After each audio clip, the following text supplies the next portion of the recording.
नहमदुहु व नुसल्ली अला रसूलिल करीम अम्मा बाद फ़अऊज़ु बिल्लाहि मिनश शैतानिर रजीम बिस्मिल्लाहिर रहमानिर रहीम। अस्सलामु अलैकुम डियर व्यूअर्स, आपके फेवरेट रूहानी चैनल फुरकान टीवी से आपकी खिदमत में हाजिर हैं। हमारा आज का टॉपिक है शराइत नमाज, यानी वो अहकाम जो नमाज कायम करने के लिए ज़रूरी हैं। यानी आप नमाज पढ़ना चाहते हैं तो कुछ चीज़ें हैं जिनका ख्याल रखना नमाज से पहले ज़रूरी है, और कुछ चीज़ें हैं जिनका ख्याल रखना नमाज के दौरान ज़रूरी है। इनको शराइत नमाज कहा जाता है, जिनमें सबसे पहले नंबर पर यानी नमाज से बाहर जो चीज़ें हैं वो है नमाज शुरू करने से पहले कुछ चीज़ें वाजिब हैं। अगर उसमें सबसे पहले नंबर पर है वज़ू। अगर वज़ू ना हो तो वज़ू करें, नहाने की ज़रूरत हो तो गुस्ल करें, बदन पर कपड़े पर कोई नजासत ना लगी हुई हो, अगर लगी हो तो उसको धोकर पाक कर लें। इसी तरह जिस जगह नमाज पढ़नी हो वो भी पाक होनी चाहिए। फ़कत मुंह और दोनों हाथों यानी हथेलियाँ और दोनों पैर के अलावा सर से पैर तक सारा बदन ख़वातीन के लिए ढंपा हुआ होना ज़रूरी है। उसके बाद किबले की तरफ रुख करके जिस नमाज को पढ़ना चाहते हों उसकी नीयत करें, यानी दिल से इरादा करें।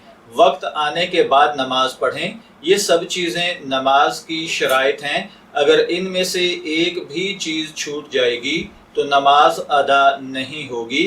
इनको आमतौर पर कहा जाता है कि बदन का पाक होना, जगह का पाक होना, लिबास का पाक होना, फिर इसी तरीके से आपके सतर का ढांपा हुआ होना, किबला रुख होना, नमाज की नीयत करना और नमाज का वक्त होना।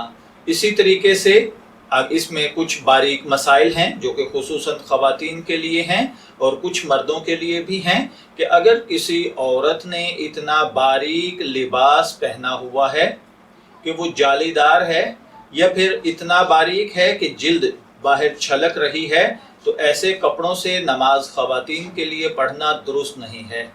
इसी तरह अगर नमाज पढ़ते वक्त किसी का चौथाई उज़व खुल जाए तो नमाज नहीं होती, और ये खुला हुआ अगर इतनी देर तक रहे कि जितनी देर में 3 मरतबा सुबहान अल्लाह कहा जा सकता है तो नमाज टूट जाती है।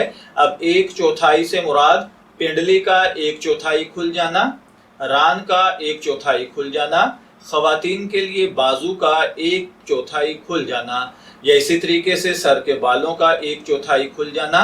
मर्दों के लिए इसमें कुछ चीज़ें हैं कि ये अगर सतर जो है वो 1/4 या अगर सतर खुल जाए तो फिर नमाज नहीं होती, और मर्द का सतर नाफ से लेकर घुटनों तक होता है जबकि औरत का पूरा बदन ही सतर होता है।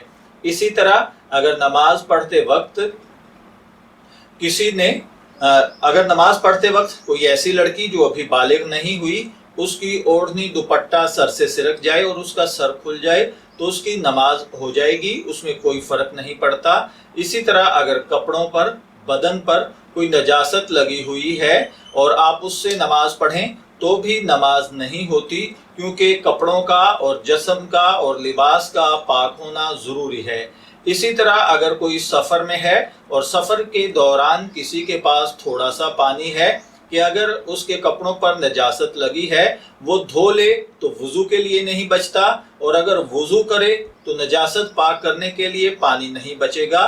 तो इस सिचुएशन के अंदर आपको ये चाहिए कि आप नजासत को धो लें और वज़ू की जगह तयम्मुम कर लें, अल्लाह ताला कबूल फरमाएगा।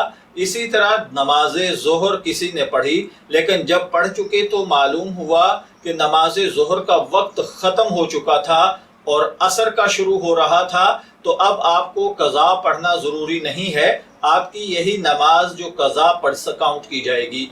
और इसी तरह अगर कोई ये समझे कि नमाज का वक्त शुरू हो चुका है, यानी ज़ोहर या असर किसी भी नमाज का वक्त शुरू हो चुका है लेकिन अभी वक्त शुरू नहीं हुआ था اور آپ نے نماز پڑھ لی تو یہ نماز نہیں ہوئی، کیونکہ شرائط نماز میں ہے کہ اس نماز کا وقت ہو جو آپ نے پڑھنی ہے۔ آپ قبل از وقت نماز نہیں پڑھ سکتے۔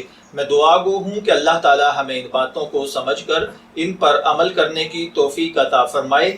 اجازت چاہیں گے، پھر ملیں گے کسی نئے ٹاپک کے ساتھ، تب تک کے لیے اللہ حافظ۔